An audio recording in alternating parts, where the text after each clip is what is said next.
મને પૂછ્યા વગર જોયા જોણ્યા વગર ડાયરેક્ટ મારો નારિયેળ જઈને નદીમાં પધરાયા. તારે હું મેરડી ખીજાવ કે નહીં?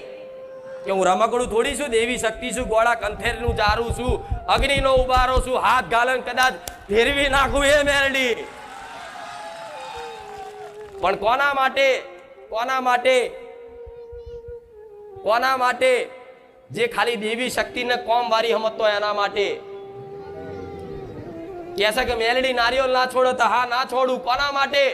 જે કોમ વારી સમજતું હોય, જે મને રોજ રોજ મારી જોડે કોમ કરાવતું હોય, નિવેદ આલીને કોમ કરાવ, આ કોમ કરી દેજે, પેલું કોમ કરી દેજે, પેલાને નડજે, ફલાણાને જજે, પેલાને મૂઠ મારજે, મારી કદાચ શક્તિનો દુરુપયોગ જે કરતો હોય એવા વ્યક્તિનું એક નારિયેળ ના છોડું. અને પણ જો મારા વાલા ભક્તો હોય અને મને પ્રેમથી હેતથી ચાહતા હોય અને કોઈ માનતા બાધા ભૂલી જાય ને તો હું મેલડી એમ કહું, જા તારા 1000 નારિયેળ છોડી દીધા.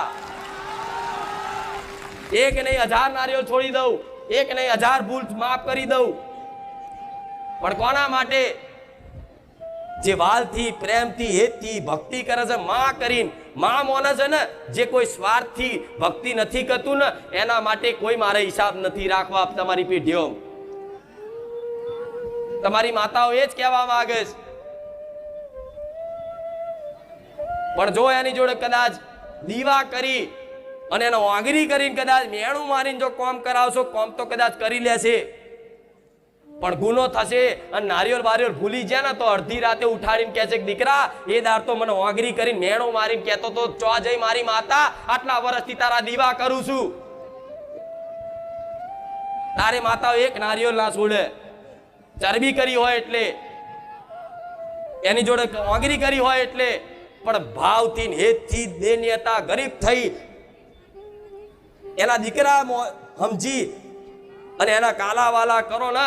અને કદાચ કોઈ નારિયેળ ભૂલી જાવ, કોઈ માનતા બાધા ભૂલી જાવ ને, કોઈ મોડવા મોનેલા હોય, કોઈ વસ્તુ મોનેલી હોય અને કદાચ કોઈ કારણોસર ભૂલી જાવ ને તોય હું મેલડી છોડી દઉં 1000 વખત. હું ના પકડી રાખું. આ તો બધાને ડર છે સમાજમાં. આ બધાને એક મગજમાં એક ગ્રંથિ ગાદી દે કે મેલડી છોડે નહીં. અરે એક નહીં 1000 નારિયેળ નહીં, 1 લાખ નારિયેળ ટ્રક ભરીને નારિયેળ હોય ને બાકી ના તો એમ કહી દો, જા દીકરા હું નારિયેળની ભૂખી નથી. ગમે તેવી વસ્તુ મોનેલી હોય પણ આ કોના માટે? જે ભક્તિ કરતું હોય સ્વાર્થ રહિત, એના માં જોડીને કદાચ એની ઉપાસના કરતો હોય એના માટે છે. પણ જો એને કોમ વારી સમજી એને કોમ કરાવો, એની જોડે સ્વાદા કરો કે મારી મહાકાળી હું તને આટલા વર્ષથી આટલા ટાઈમથી તારા દીવા કરું છું, તું મારું હોમું નહીં જોતી અને કોઈ ભુવાના કહેવાથી કદાચ એ મહાકાળીનો દીવો જઈને પધરાયા આવો અને નાખ્યા આવો તો એ નડક નહીં? કોઈ મેલડીનો દીવો નાખ્યા આવો તો નડક નહીં? જો મારી પર વિશ્વાસ આવતો હોય ને અને મારી વાતોનો કદાચ તમને એક વાંધરો વિશ્વાસ આવતો હોય ને તો ટકી રહેજો મારા ધામમાં. જો એક જ દીવામાં જો તમારી માતાઓ દરેકની રાજી ના કરી આલો તો મારું નામ મેલડી નહીં. એક જ દીવો તમારી પેટીમાં થશે. કોઈ માતાને જો ડોકાચીવ કાઢવા દઉં તો ગોળા કળિયુગમાં મહામાયા રોમ વારી મેલડી નહીં. એક જ દીવામાં આજ લગીન કોઈ દુનિયાના કોઈ ભુવાએ ઉપાય બતાયા કે ના બતાયા?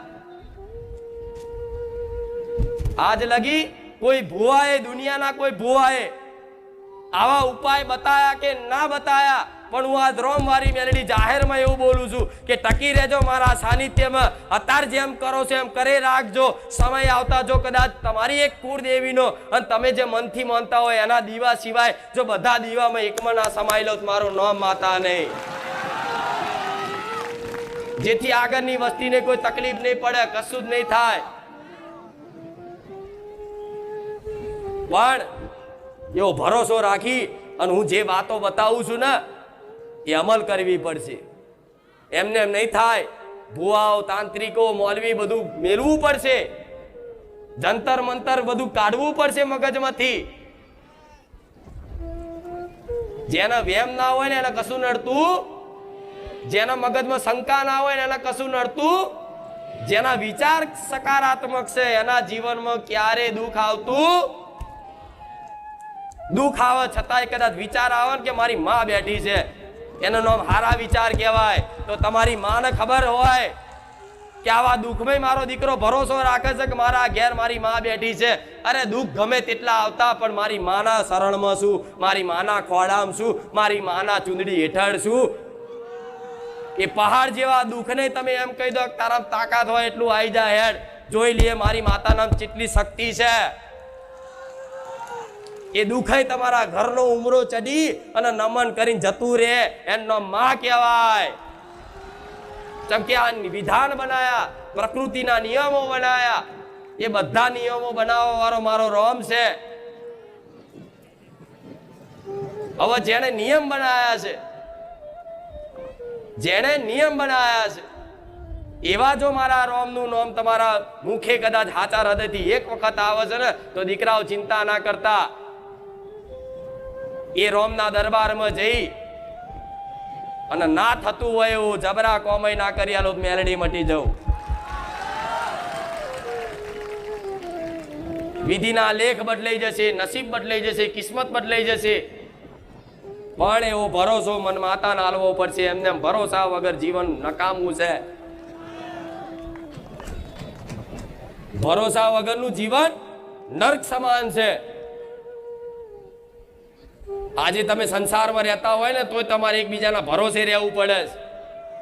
રોશો ના ભરોસા વગર જીવન નકામું જ છે. તમે જોઈ લો, અનુભવ કરો, તમારે એકબીજાના ભરોસે જ રહેવું પડે. પત્નીને એના પતિના ભરોસે, પતિને એના પત્નીના ભરોસે, બાપના દીકરાના ભરોસે, દીકરાના બાપના ભરોસે, એકબીજાના ભરોસાથી જ પરિવાર જીવન ચાલતું હોય છે ને. મિત્ર હોય તો મિત્ર જોડે તમને ભરોસો હોય તારે તમે એની જોડે કઈક ખુલીને વાત કરી શકો. ભરોસો ના હોય તો તમે મૂંઝાઓ અંદર અંદર. હા, શું ખોટું? એટલે ભરોસા વગરનું જીવન તમારું નર્ક સમાન છે. તો આ સંસાર પ્રત્યે તમે ભરોસો રાખો છો પણ તમારો ભરોસો આ સંસારમાં તૂટે છે ને. છેલ્લી ઘડીએ બધાય હાથ અદ્ધાર લઈ લે છે. જો ભરોસો હતો ને તોય હાથ અદ્ધાર લઈ લે. તારે તમને દુઃખ લાગે કે આ બધા ઉપર ભરોસો રાખી આજ હું દુઃખી થયો. તારે દુનિયા જુઠ્ઠી દેખાય, નઠારી દેખાય, સ્વાર્થી દેખાય કે આ સંસારમાં મારું કોઈ નથી. તો સાચી જ વાત છે, આ સંસારમાં તમારું કોઈ નહીં થાય જ્યાં સુધી તમારી જોડે કંઈક છે જીવનમાં. જ્યાં સુધી તમારી જોડે કંઈક છે જીવનમાં, કઈ યોગ્યતા લાયકાત છે, બે પૈસા કમાવશો, કંઈક વસ્તુ છે તમારી જોડે, તારે આખો સંસાર તમારી જોડે કદાચ તમને ભાવથી પાણી પીવડાવશે, ખાવાનો ચાનો ભાવ પૂછશે. જે દાડ આ કશું નહીં રહ્યું ને એ દાડ એ જ સંસાર લાત મારીને કાઢશે કે આ ભાઈ કોણ છે, હું તને નહીં ઓળખતો. તો આવા સંસારના ભરોસે રહેવાય? આવા માણસોના ભરોસે રહેવાય? તો ભરોસો કોનો કરાય? મારા જેવી માતાનો ભરોસો કરાય. અરે સુખમય ભાગીદાર રહું, દુઃખમય ભાગીદાર રહું. એક વખત કદાચ જો બોલી જાવ ને કે દીકરા ચિંતા ના કરીશ, હું બેઠી છું, તો તમે ભૂલી જાવ, હું મેલડી ના ભૂલું. તમે મન છોડી દો, હું તમને ના છોડું. તમને પરાણે પકડી પકડીને મારો શરણ બતાવું કે દીકરા તું અવરી દિશામાં જાય છે, લોકો પર ભરોસો મૂકી દે, દુનિયા પર ભરોસો મૂકી દે, એકમાત્ર મારા ભરોસે થઈ જા. જો તારું જીવન ધન્ય ના બનાવી દઉં તો. આજે કઈક ની કઈક વાતે આ બાબતે બધી દુઃખી થયા છો ને તમે માતાને માનો કે ના માનો, તમે માતાજીની ઉપાસના એની ભક્તિ કરો કે ના કરો, જે જીવનમાં દુઃખ સુખ લખેલા છે તમારા કર્મો અનુસાર એ તો આવવાના, એ આવવાના જ. તમે માતાજી નહીં માનો તોય દુઃખ તો આવવાનું જ. તમે માતાજીને નહીં માનો તોય દુઃખ તો આવવાનું જ ને. તો તમે બેઠવાના તો ખરા જ ને. કદાચ નહીં મોનીને જો બેઠશો ને તો કદાચ મરવાના વિચારે આવશે કે હવે મારું કોઈ રહ્યું નથી, લાય હવે હું સુસાઇડ કરી લઉં, આત્મહત્યા કરી લઉં. પણ જ્યારે આવું દુઃખ આવી જાય અને એક બાજુ તમારી માનો થોડો ભરોસો હોય ને તો તમને મનમાં એક અંદરથી છે ને એક પ્રેરણા થાય, મારી માતા બેઠી છે, ચિંતા નહીં કરવી, હેડ છોડ, જે હોય બધું પતાવી દેશે મારી માં. તો એક વિચારે તમારી માતા પ્રત્યેનો, મારા જેવી મેલડી પ્રત્યેનો આવતો હોય ને કે કુખાર મેલડી બેઠી છે, ભલે પહાડ જેવું દુઃખ આવી જતું આ સહન નહીં થતું માં, તું જોજે જોજે જોજે. તો હું જોતી જ હોઉં. મરવા નહીં દઉં ગોડા, ડૂબવા નહીં દઉં, ચિંતા ના કરતા. માતા નહીં હોય, માતા કદાચ ભક્તિ નહીં કરો તો દુઃખ આવવાનું એ દુઃખ આવવાનું જ છે, વેઠવાનું એ વેઠવાનું છે. તો એના કરતા કદાચ માતાના ભરોસે થોડું વેઠી લો. આ શું ખોટું?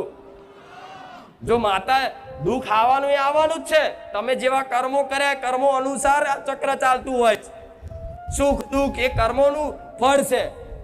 તમે શુભ કર્મો કર્યા હોય, સારા કર્મો કર્યા હોય, એના ફળ સ્વરૂપ તમારા જીવનમાં સુખ આવે. તમે ખોટા કર્મો કર્યા હોય તન મન વચનથી, બરાબર, તો એના ફળ સ્વરૂપ તમારા જીવનમાં દુઃખ આવે. તો તમે પાપ પુણ્ય જીવનમાં નથી કર્યા? કર્યા છે દરેકે.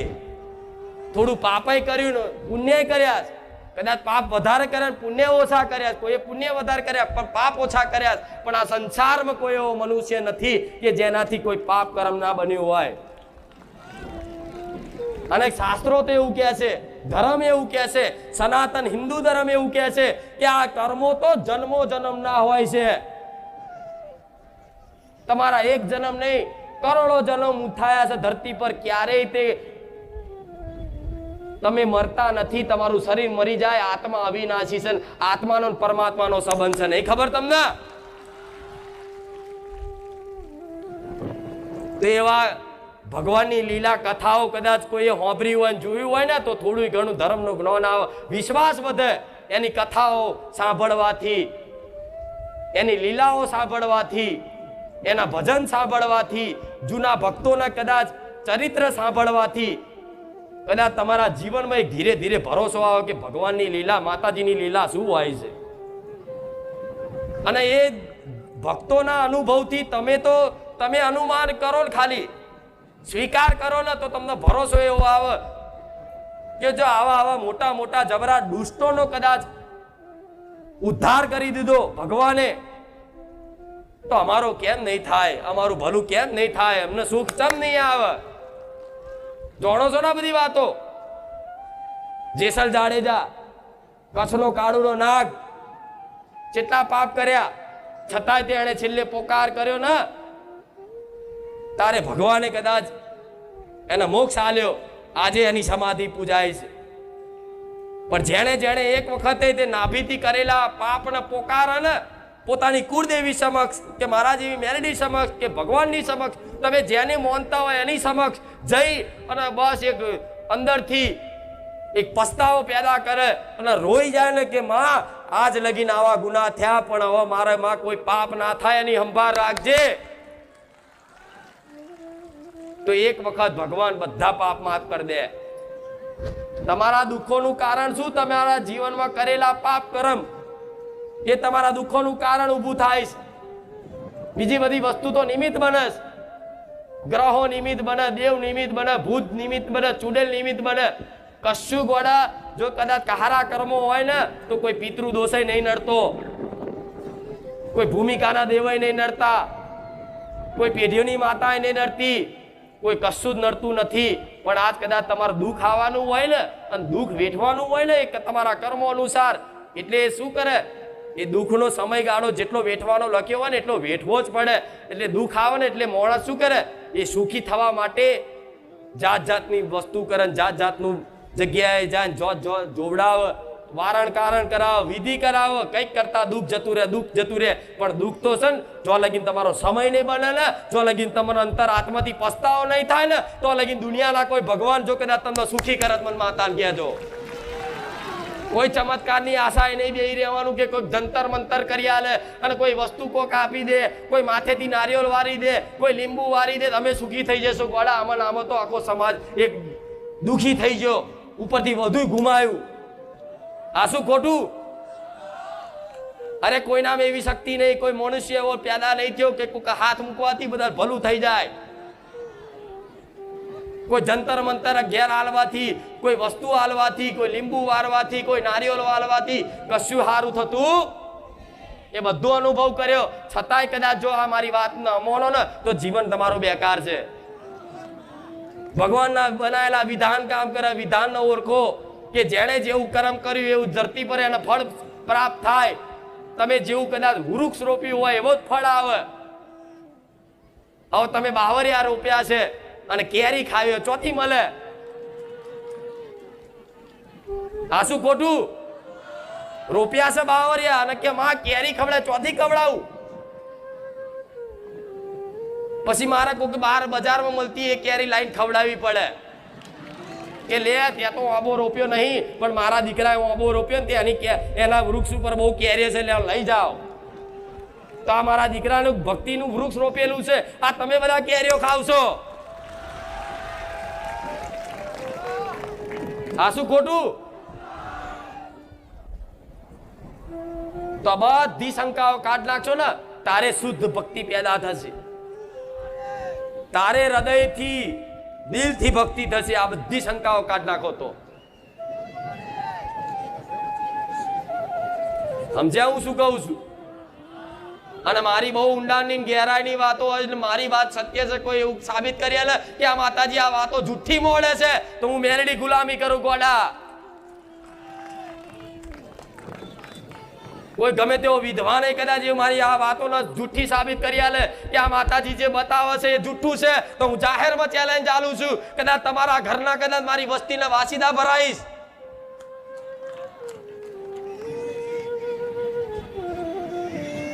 મારે એક જગાડવા છે તમને.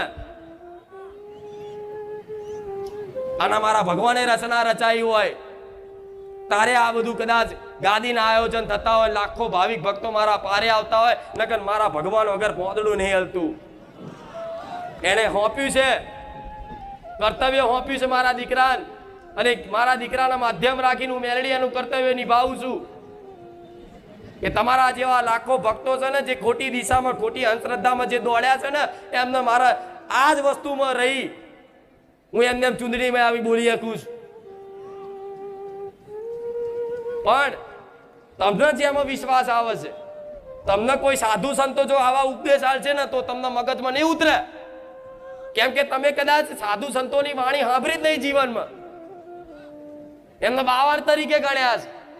નકર સંતોની વાણી એટલી પવિત્ર હોય છે ને કે આ જન્મ નહીં જન્મો જન્મના બંધન તૂટી જાય એવી સંતોની વાણી હોય છે. પણ આ સંતોની વાણી હોભરવાનો કોઈ ટાઈમ નહીં હોતો. એમને તો ગણે કે આ તો સંસાર ત્યાગીને બહાર જતા રહ્યા છે, તો એ સંસાર તમારા માટે ત્યાગ છે, આ સમાજ માટે ત્યાગ છે. આ ધર્મ ટકી રહે એના માટે એમની તપસ્યાઓ હોય છે. એમનો પોતાનો વ્યક્તિગત સ્વાર્થ નહીં હોતા. એમની જોડે તો જે બધું હોય ને એ બધું છોડીને જતા રહ્યા છે એક ભગવાનની પ્રાપ્તિ માટે.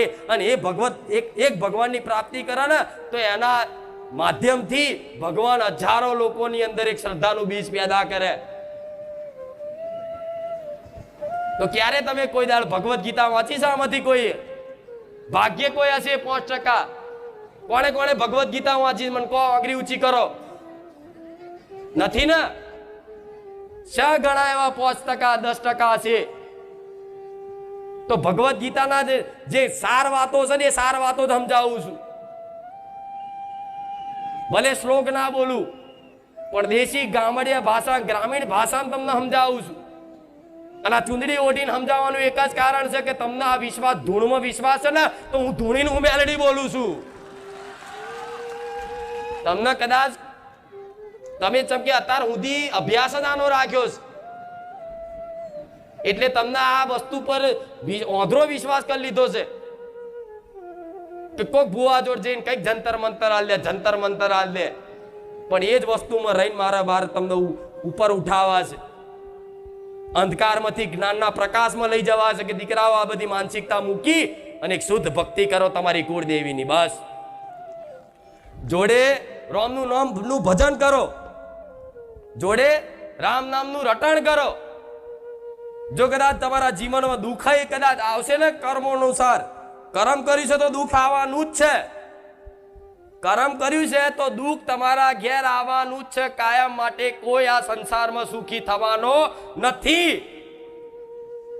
પછી ગમે તેટલા દાન કરો, ગમે તેટલું કરો, બધું કરો, પણ જેને જેવું સમય અનુસાર કર્મો અનુસાર દુઃખ લખેલું છે એના પેઢીમાં, એના વ્યક્તિગત એના તો દુઃખ આવવાનું જ છે. પણ જો કદાચ એ દુઃખમાં તમારી કુળદેવીનો મારા જેવી માતાનો હાથ હશે ને, એક વિશ્વાસ હશે ને, તો દુઃખમાં બાથમાં ઘાલીને રાખીશ કે દીકરા ચિંતા ના કરાવ, વાવાઝોડું છે જતું રહેશે, જતું રહેવા દે, હું ચિંતા ના કરીશ, ચિંતા ના કરીશ, હું બેઠી છું, ચિંતા ના કરીશ, રોઈશ નહીં. તાર તમે કદાચ એવા દુઃખમય આનંદમય રહો, વિશ્વાસના ભરોસે કે મારી માં બેઠી છે. આ નામ ભરોસો કહેવાય, આ નામ જીવન કહેવાય. આ બધું મેલો મેલો રોજ રાડો પાડી પાડીને કહું છું. આ તમારા માટે ગોડા મારા દુનિયાના મેણા ખાવા પડે, દુનિયાની ગારો વાપરવી પડે, મને મેરડીને મારા દીકરા નહીં તે. કોના માટે કહું છું? તમારા માટે. મન શું મળવાનું? કહો, શું આપી દેવાના તમે? મન બધા તમે શું મારું બનાવી દેવાના? મંદિર મંદિર. મને ગોડા મંદિરની આશા નહીં રહી. બીજી વાત જવા દો. રોજ જગાડવાનો પ્રયાસ એટલે કરું છું કે રોજ આવો છો ને, અહીં હોનાની ખોળ પડી જોણે લેડો લૂંટવા. હા છે લઈ જાઓ. અહીં કૃપાની ખોળ છે, લઈ જાઓ, જેટલી લઈ જાઓ એટલી લઈ જાઓ. ડબલા ભરી ભરીને, ડોલો ભરી ભરીને, ટેન્કર ભરી ભરીને લઈ જાઓ. તમે તમારા ઘેર તલાવ બનાવજો, અહીંથી લઈ જઈ. હું ખાલી નહીં થવા દે, હું તો સમુંદર છું.